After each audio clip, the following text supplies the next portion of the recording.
child.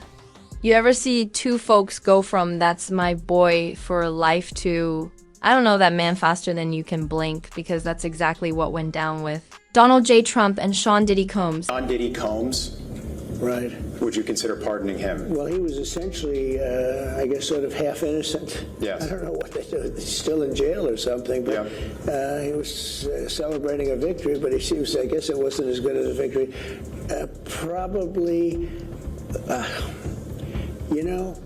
I was very friendly with him. I got along with him great, and seemed like a nice guy. I didn't know him well.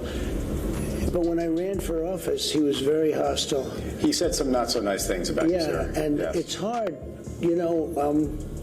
like you, we're human beings. Right. And we don't like to have things cloud our judgment, right? But when you knew someone and you were fine, and then you run for office and he made some terrible statements. So I don't know, it's more difficult. It makes it more, I'm being honest, it makes it more difficult to do. Before Diddy was out here, with all these court dates, I was talking about spread boy controversies. Trump and he used to hang out in the same social circles, attend the same glitzy parties, and attempt to outdo one another as if it were a contest. At the picnic, you would witness them acting like cousins while posing for the cameras. Oh, and Trump wasn't averse to it. On camera, I recall him. "I love Diddy," he said with a big smile. "He is a decent man. My intention is to defend him." He also used his chest to say it. Had people believing that Trump would ride for Diddy without? Asking if he ever got into trouble. However, after a few years, Donald realizes that Mr. Combs was sitting in the Oval Office when he suddenly had a lot to say, and it wasn't, "Congrats, my guy." No. "We don't give a F about Trump," Diddy told an interviewer bluntly in 2017. "We're not on that." Who? He doubled back in 2020 with Charlemagne the God, claiming that removing Trump from power was the first priority, as if that wasn't enough. Trump has that sensitive streak now, you know? He may pretend to be above everything, but he let someone he once called a friend criticize him. Oh, he will experience that. And Trump took that mess personally, based on the streets and his own minor gaffes in interviews. Said that Diddy's awful remarks against him caused things more challenging. When people inquired about assisting him, assist in the form of a presidential pardon. Yes, Diddy's camp was likely hoping that the same report would come to pass. However, the way that the Trump youngster shut it down, he essentially said, "No, I'm fine." Furthermore, the answer was simply no. And let me remind everyone that you are no longer on my good side. All of the old friendship stuff is suddenly gone, poof. And many are murmuring that this has nothing to do with politics. It has to do with loyalty. About Trump supposedly attempting to make Diddy feel the pain every day he sits in the courtroom because he believes Diddy stabbed him in the back. Would you ever consider pardoning him? Well, nobody's asked. You had to be the one to ask, Peter, but nobody's asked. But I know people are thinking about it. I know they're thinking about it. I think some people have been very close to asking. First of all, I'd look at what's happening, and I haven't been watching it too closely, although it's certainly getting a lot of coverage. I haven't seen him. I haven't spoken to him in years. He used to really like me a lot, but I think when I ran for politics, that relationship busted up. The tablecloth and leaving only crumbs behind. As you can see, Diddy is currently sitting upright in his cell after being found guilty on 2 separate charges of breaking the Mann Act by the jurors. According to federal law, you cannot transport people across state boundaries for, let's say, purposes for which the legislation isn't intended. Furthermore, they are not minor infractions. Each one has a 10-year shelf life. Thus, we are discussing a maximum of 20 years, or 2 full decades. Now, the legal community was speculating about Diddy perhaps slipping out with something light. Before Trump put his orange-tinted nose in this, first-time criminal who has already served time in prison. The whole gravy, you know. People even suggested that he be placed on probation, serve time, or even placed under house arrest in one of those homes in Miami. However, it is said that Trump began making calls as soon as he determined he was done with Diddy. Rumor has it that he has been relying on Aaron the sitting judge to order him to use the strongest hammer permitted by law. The maximum sentence type is heavy. And if you believe that to be just rumors, have a look at the judge's recent actions. Diddy's legal team made another attempt to have him released on bail just a few weeks ago. It's the fifth time, darling, fifth, they were even prepared to provide a bond of $50 million. Indeed, with his Miami crib supporting him and normally. Money speaks, but after seeing it, Judge Aaron essentially responded, "No, ma'am." Denied it in the same way that Diddy gave Monopoly cash. Furthermore, it wasn't a casual denial. The judge stated in writing that he thinks Diddy poses a risk to the community and a flight risk. As clear as day, he said. You know, all that the official judge speaks and then hits him with the conclusion that no one in the courtroom wants to hear must be proven by the court using clear and persuasive evidence. After that, you could sense the change in energy. Diddy's team gave off the arrogant, "we're going to get him home" vibe, lost, currently. They appear to have disconnected the party's music and the whispers. Trump's fingerprints are said to be all over this. Let's not even talk about the petition. As if they were all suddenly best friends with the Department of Justice. More than 11,000 people have signed a letter saying, "Don't you dare pardon Diddy." Trump enjoys having supporters, as you well aware. It makes him want to double down even more. Here we are then. Diddy's team was discussing early release prior to Trump. We're discussing the possibility of 20 years. In the White House after Trump, orange jumpsuits and early lights out, no boats, no cocktails. We're not even at the messy part yet, sweetie, because we'll talk about how, up until Diddy reportedly played himself, the pardon was practically finalized. White men like Trump need to be banished. That way of thinking is real dangerous. When you look at it, we don't have no choice. You know what I'm saying? You can say what you want about Biden. I can't say I love the pick either, but hey, we got to get him in office, and then we got to hold him accountable. Now, for a sizzling minute, here is the gag. People genuinely believed Diddy would have returned home by now. I'm referring not only to his little public relations team, but also to those insiders who typically have more knowledge.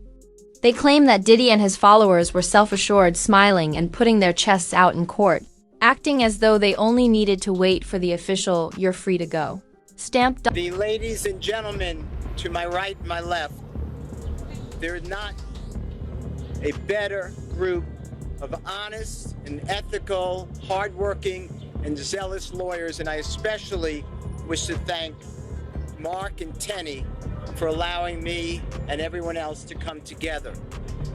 On behalf of my family, myself, I wish to thank you all for being here and writing truthfully about a man wrongly charged with most of the crimes, and that we all must remember that allegations are nothing.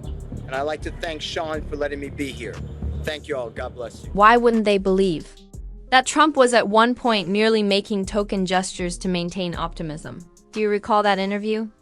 When asked directly if he would pardon Diddy, he responded, "Well, we used to be cool, but politics messed that up." Diddy's team interpreted that brief hesitancy as a love letter, kid. According to rumors, they began lubricating the correct palms, arranging discreet meetings, and requesting favors from political contacts they don't often call unless it's an urgent matter, and those secret meetings. According to the streets, there were more influential people present than at a Grammy after party. The objective was straightforward. Keep Trump's door slightly open so that he could easily pass through with that pardon document in hand when the time came. It's not as if Trump has never played that game before either. We all witnessed him grant unexpected pardons to persons who had been the target of side-eye for weeks. The NBA young boys' weapons charges were dropped. Like they were merely late on a small bill, Todd and Julie Chrisley dismissed their convictions for fraud and tax evasion. As if they had just been at a picnic, he even pardoned a group of January 6th rioters. Therefore, Diddy's camp believed they were simply waiting in line for their turn. The plan was allegedly to allow the other pardons to be granted first. Therefore, people wouldn't freak out when Diddy's name appeared in the news. See vibes of business as usual. However, the wind quickly changed and did not favor Diddy sometime along the road. Something happened in those back channels, according to the murmurs. Perhaps someone said something incorrectly. Perhaps Trump became alarmed. He might have noticed something unpleasant. In any case, Diddy's crew will eventually be laughing about celebrating his freedom. Then they learn that Trump has fired him. We're not stopping this right now, so let's give him the harshest punishment we can. Diddy's entire manner changed, and you could see it. Previously, he would appear in court, as though he had just arrived late for brunch. It was given after that youngster. I am aware of my predicament. And that flip wasn't just about sentimentality, if you believe the people on the block. Perhaps it has to do with something Diddy supposedly attempted to do behind the scenes. Something that went horribly wrong and transformed what may have been his escape into the beginning of his demise. What is Sean Combs saying about the possibility of a pardon? I think he knows I'm not political. We've never discussed it other than I tell him what's in the news about it. But you know. And what's his reaction? Does he laugh? Does he say, let's look into it? What does he say? Go tell him that I need a pardon. Go tell him I deserve a pardon. That's what he said. Now, kid, based on what the streets say, Diddy wasn't only sitting in that cell hoping to win Trump over.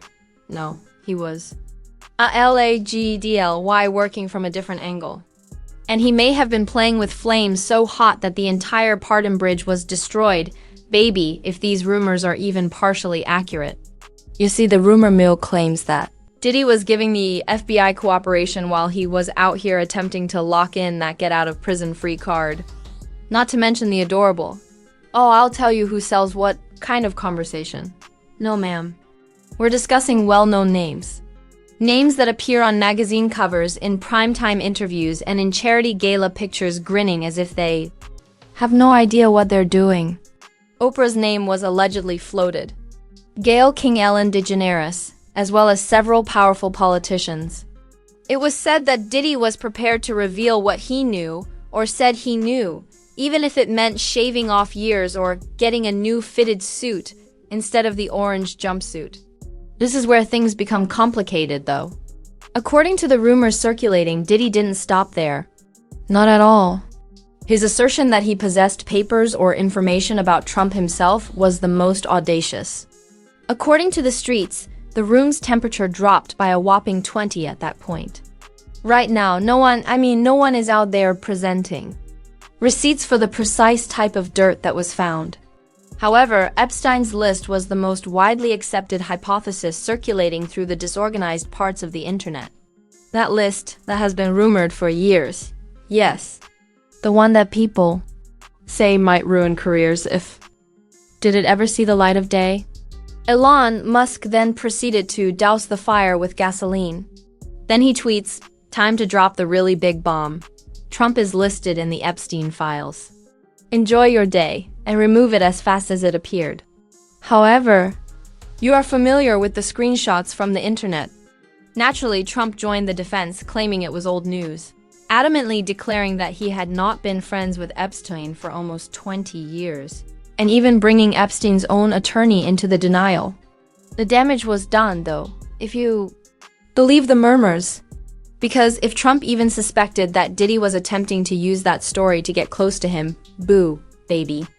And that's the problem with blackmail, whether it's real or not. Otherwise, it only works if the other person is sufficiently frightened to play ball. Trump's brand has never been one of fear. You see that petty retaliation, though? Yes, that is his language of love. Thus, he allegedly pushed on Judge Aaron rather than the pardon, as Diddy's team believed, to ensure that Penn wrote the maximum amount on sentencing day. That's the kind of plot twist that, in my opinion, transforms a Hail Mary into a full-fledged march. Look, this isn't even about the case anymore by the time we get. It's a personal matter. Very intimate. Trump stopped praising Diddy and started acting as though he didn't even know him. And that switch wasn't just about those tiny sound bites during election season, darling. This has all the ingredients for a successful Trajan power maneuver.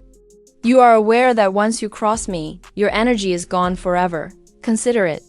It's not only breaching the rules if the rumors are accurate, and he actually attempted to negotiate that. Backdoor deal while supposedly holding dirt over Trump's. Trying to run the entire table is what that is. Additionally, Trump dislikes it when someone believes they can outshine him. Now that sentencing day is approaching. You have a court rejecting every bail check Diddy's attorneys present. A petition with thousands of people essentially saying, keep him locked up, and a president reportedly whispering in the proper ears. Every door Diddy believed he could open seems to slam shut simultaneously. And the irony. Diddy could have truly had a chance to leave with the pardon paper in hand if he had just kept his calm, remained silent, and relied on their long-standing relationship rather than all these side tactics. He's sitting there instead, watching his entire enterprise fall apart. In real time, bad boy to bad luck. His attorney is still out there trying to find flaws in the guilty decision by submitting emergency papers, retrial requests, and other legal jargon. Judge Aaron isn't blinking, though, from the outside looking in. To make the 20 years more painful, he appears to be putting down his pen in slow motion. Even the fans sense it. People are unearthing old videos of Trump and Diddy smiling together, and playing them next to Trump's recent interviews said, "No, it won't happen, it's disorganized, it's depressing." However, it's also the type of poetry that leaves you feeling disbelieving. Diddy may never party again because of the same man he once went out with. The final chapter of the story may be Diddy in a jumpsuit, watching his world shrink to 4 cinder block walls. But Trump is out here, walking away clean. And he's probably grinning someplace in the White House. Diddy felt he was moving in. For checkmate, baby, if this was chess. However, Trump ordered the referee, game over, after flipping the entire board and sweeping the pieces off. Who is going to tell Trump